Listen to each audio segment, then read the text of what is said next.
Guys, I got this 2009 Honda Civic. So if you have a similar Civic, 2007, 8, 9, doesn't matter. Even if you have 2003, 4, 5, 6, 7, and your blow motor only works on high speed, all right?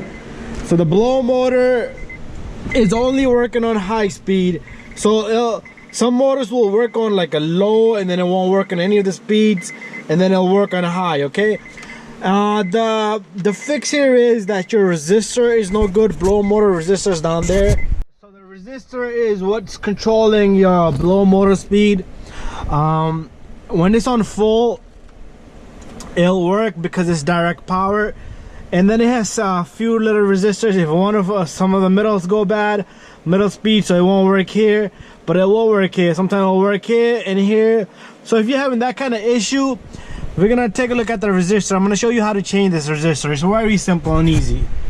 So what we're gonna do is we're gonna come over to this passenger side, and right under this glove box you have a resistor. Okay, so let's move all this away, and what we're gonna do is we're gonna go down here.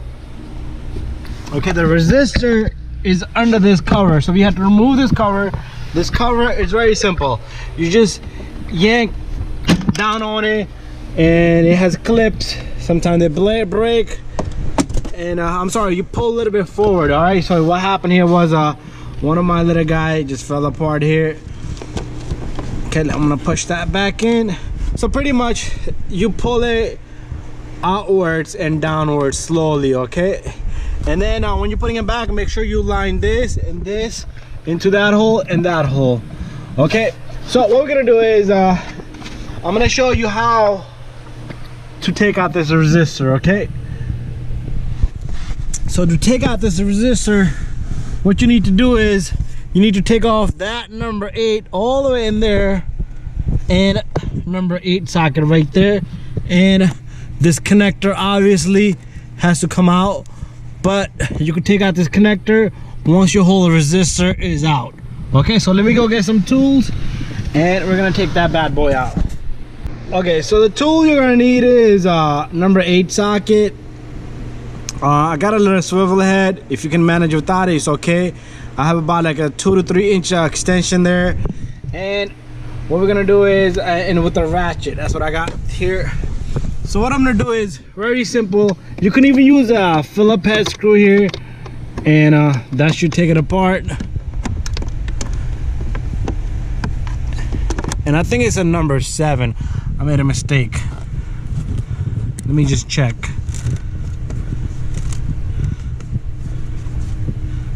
How can I check? Okay, so when it got me number 7, that's what I did, and there you go. Number 7 is good. So what I'm gonna do is I'm gonna take out this and that bolt right there, and we'll take out the connector once it's out.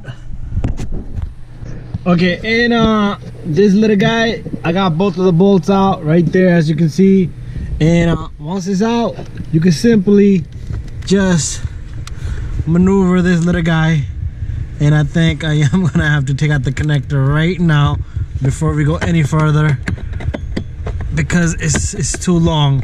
Okay, definitely gonna have to take out that connector. That bad boy connector is facing up. Okay, so the little tab is up on the top of the connector, so do it beforehand. Okay, but there you go. This is what you're gonna push down on, this little guy, and it's gonna move out of the way. So once it's all loose and apart, this is gonna bother you right here. That's okay, we're not worried about that guy, and your resistor comes right out. All right, there you have it. That's how you're gonna take out the resistor. To put it back, we're gonna simply slide it in, put the 2 bolts in, and put the connector in last. Okay, so to put this little guy back, make sure you see this curved area. Make sure this is facing just the way you took off, and this is facing up. That's the only way, because if you try to put it this way, it's not gonna fit. It only goes in one way. And make sure everything is off, even when you remove it. I forgot about that part, because as soon as you plug it in, you can burn this resistor. So to put it back in, you're gonna slip it up this little guy right there, and the resistor is gonna go in simply. Okay, and you push this in, and then you're gonna try to get these number 8s in, and then push the connector in. That's how you're gonna do it. That's how simple it's gonna be. Okay, I'm not gonna be able to hold my camera while I'm putting the bolts in, but let me try to manage one at least, but I doubt it. But so, because I'm gonna have to put this on this little extension here,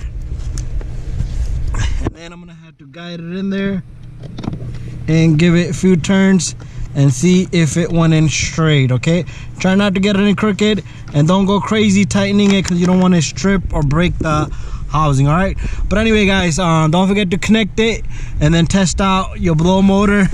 And also, this is your blow motor right here. So to take out a blow motor, you have a number 8 here. This is the connector that comes right out. Okay, so you remove this number 8. Okay, this is number 8. This is number 8. And then you have one all the way back there, right there. So that's how you're gonna pull out this blow motor. But before you do that, you can always hit it to see if the blow motor doesn't work at all. Okay, when you put it back, make sure this is lined up on this side, and that's how it's gonna go in. All right, so anyways, thank you for watching. Don't forget to subscribe, share, and like.